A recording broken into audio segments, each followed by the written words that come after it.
Hi, everyone. My name is Mandy Reining, and I'm the StudyWay Program Director here at Virginia Wesleyan University. And I'm here today to talk to you a little bit about how to obtain a passport and a real ID. I'm going to share my screen and get started. All right, so obtaining a passport and a real ID is not super hard, but it can be a little frustrating due to the amount of paperwork and other types of information you do need to provide. First up, I'm going to talk a little bit about what is a passport and what is a real ID.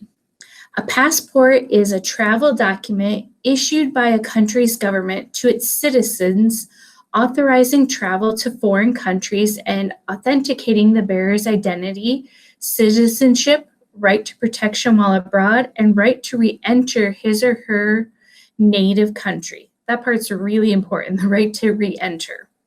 The real ID basically is just a special type of driver's license. The entire purpose of it is so it can serve as a federally accepted form of identification for the purpose of domestic air travel and entering secure federal facilities. For Virginians and really the entire United States, so every state, having a real ID will be necessary by October 1st, 2021. It's not required, but if you don't have a real ID by October 1st, 2021, you will not be able to use your standard driver's license to fly on domestic flights or enter secure federal facilities.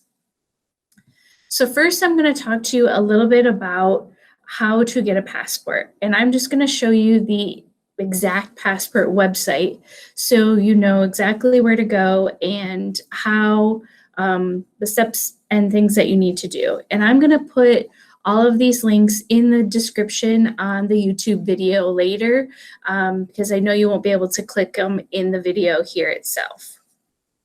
So first, I'll show you the passport forms page. And there are a couple different types of passports, of course. They're all the same passport, but it's just the kind of one that you need to apply for.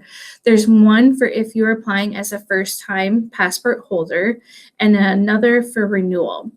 I will say some students may have had a passport before the age of 16, and those are generally only good for 5 years. If you are a person that has one and got it before the age of 16, you will need to apply as if you're applying for a brand new passport. Because if you're under 16, you grow and change so much that once you hit 16, you have to apply for the regular passport that's good for 10 years. And then you can see some of the special ones if you lose it, all of those kinds of things like that. So one thing I will, highly recommend is that you use the form filler, and I'll click on that so you can see it.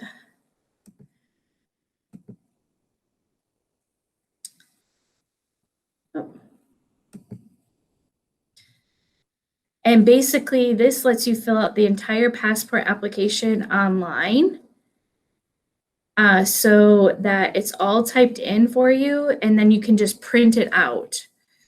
It's not an online passport application. I do want to caution you. So it's not like once you hit submit, you're applying for a passport. It just makes it so your passport application form is legible, so you're not handwriting everything.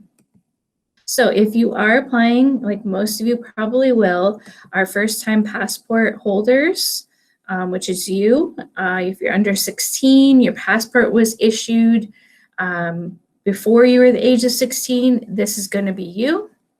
You're going to fill out what they call a DS-11 form.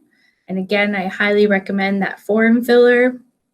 A lot of people ask me if they need to get a passport card because there is a difference between a passport card and a passport book.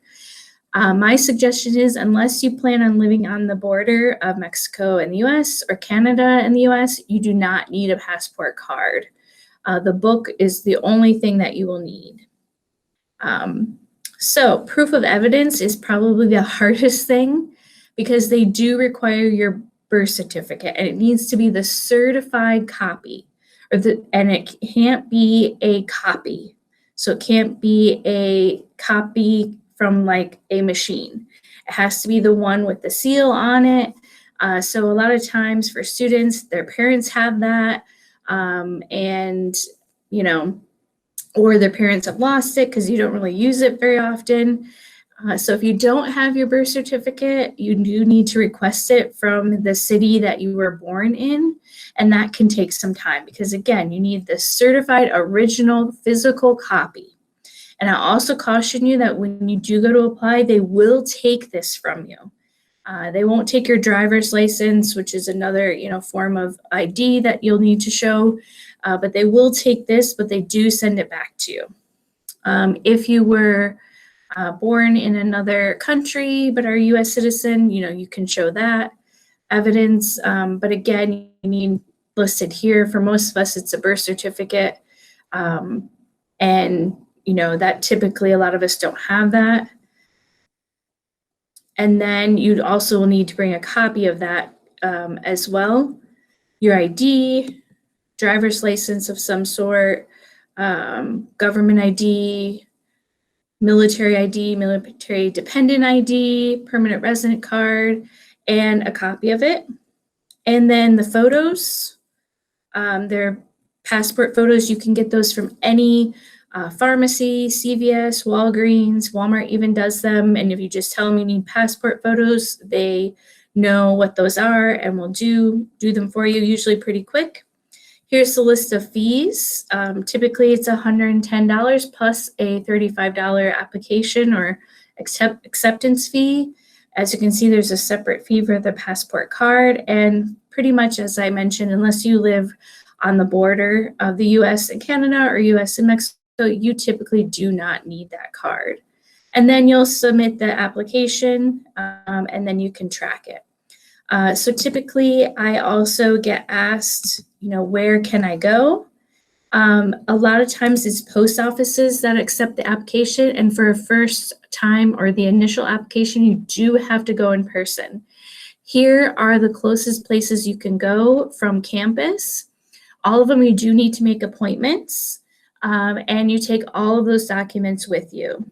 I will tell you sometimes I've been told that the courthouse, sometimes you can get in there a little bit faster, but do make an appointment for those and make sure you have everything with you before you go to these appointments. In terms of processing time, it can take anywhere from like 10 to 12 weeks to get your passport.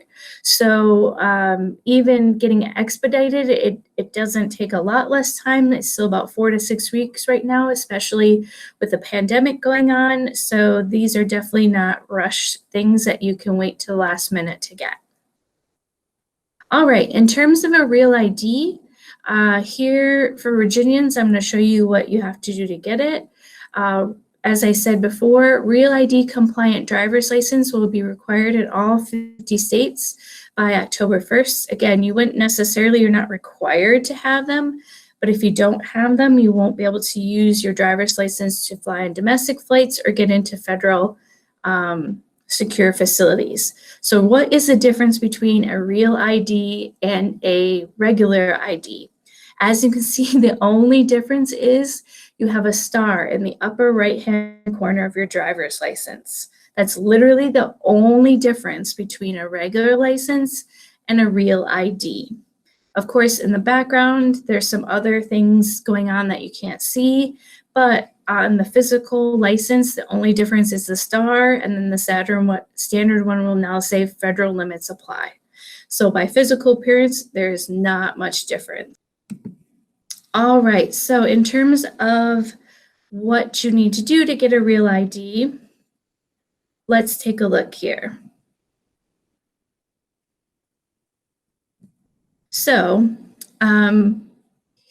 as I said before, it is optional, but if you choose not to get it, you will need to use something else that's considered to be federally accepted, like a passport. So you'll either need a passport or a real ID, or if you're a permanent resident, that will work. Or if you have a military ID, I believe those work as well.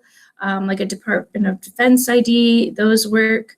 And as you can see, the only real difference between the use of them is the access to military bases, boarding domestic flights, and entering federal facilities. That's the only difference for the use. You can still vote with a standard license, you can still drive, you can use them at banks, access your federal benefits and health services with a standard license. The only difference is you need a real ID to fly and access federal facilities and military bases.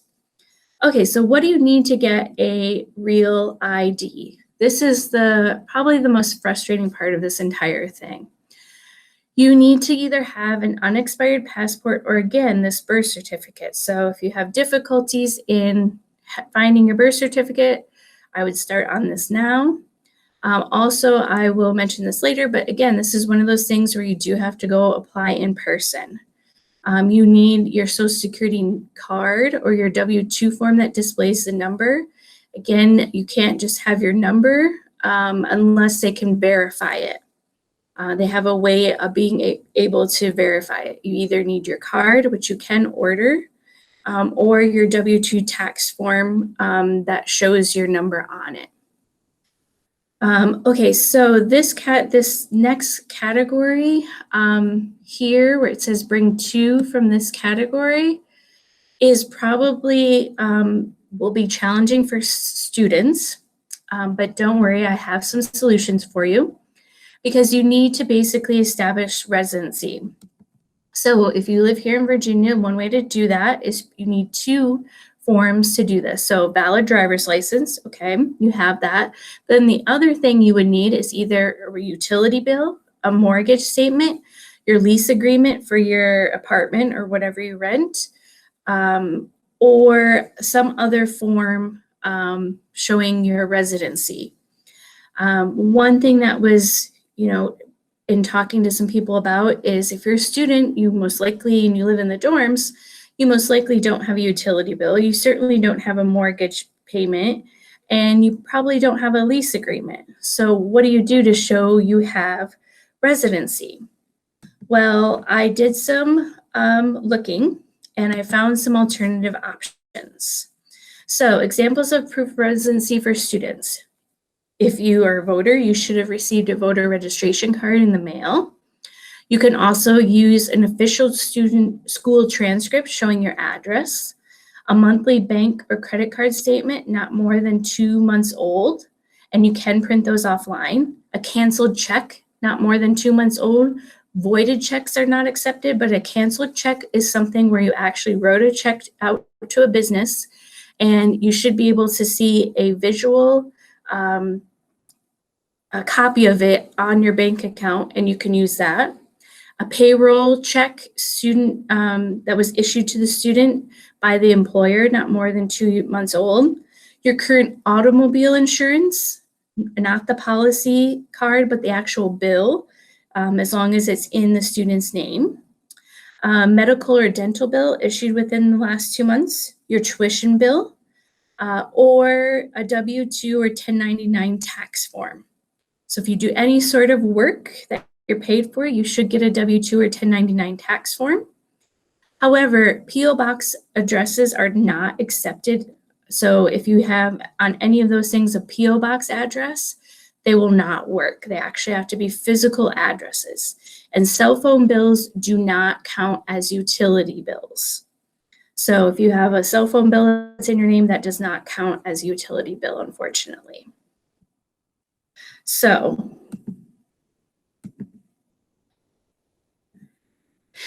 you do, unfortunately, there's not a process to upload this and pre-scan things. Everything must be taken for physical review to the DMV. And this is the case everywhere in every state. There's no real way to do this. You can apply for or fill out the application in advance for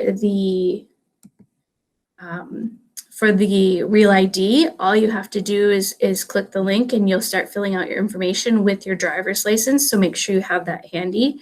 And again, this is just so you have a legible application and you also save time at the DMV.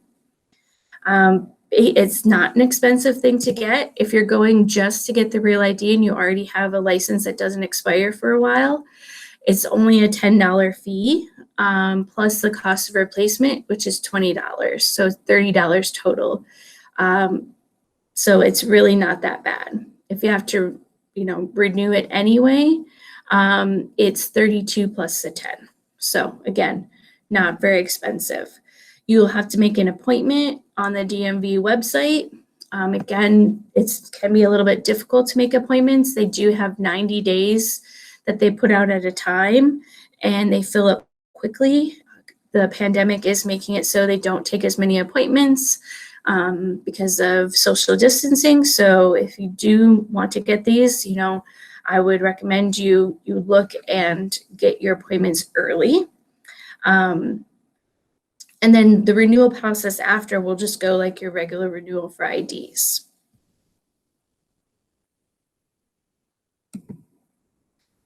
All right. If you do have questions, I'm always happy to ask. A lot of the sites have, great information for you.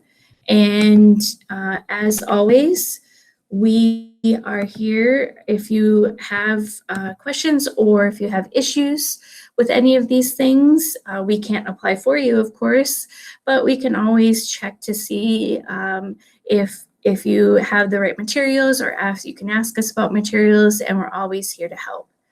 Well, stay tuned for our next information session, and I hope to see you soon.